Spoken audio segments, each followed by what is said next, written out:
რატომ ვუკითხავთ მიცვალებულებს მე-17 კანონს? ეს არის ყველაზე გრძელი ფსალმუნი.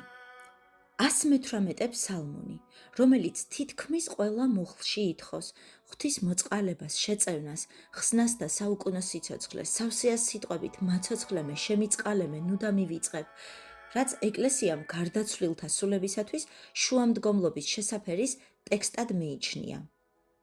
ჯერ კიდევ მონასტრულ ტრადიციაში დამკვიდრდა გარდაცვლილის გვერდით ღამეების თევა და ფსალმუნების წაკითხვა, ხოლო დროთა განმავლობაში სწორედ მე-17 კათიზმა, ანუ კანონი, დამკვიდრდა როგორც მიცვალებულთა მოსახსენებელი. ამიტომ დღეს, როდესაც მიცვალებული სახლშია დასვენებული, ხშირად მას ოჯახის წევრები სწორედ მე-17 კანონს უკითხავენ.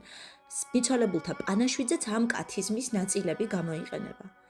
მართალია ბიბლიაში არსად წერია, რომ ღმერთმა სპეციალურად მე-17 კათიზმა დაგვიწესა მიცვალებულთა სულთა მოხსენებისთვის, მაგრამ ეს არის ეკლესიის მრავალსაუკუნოვანი ლიტურგიული ტრადიცია, რომელიც დროთა განმავლობაში ჩამოყალიბდა და ჩვენც ამიტომ მივყვებით მას.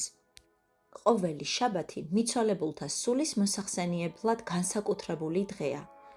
ამიტომ მე-17 კანონი უწყვეტ რეჟიმში წაკითხული ჩემს ვიდეოებშია. ლინკს ამ ვიდეოს ქვეშ დავტოვე.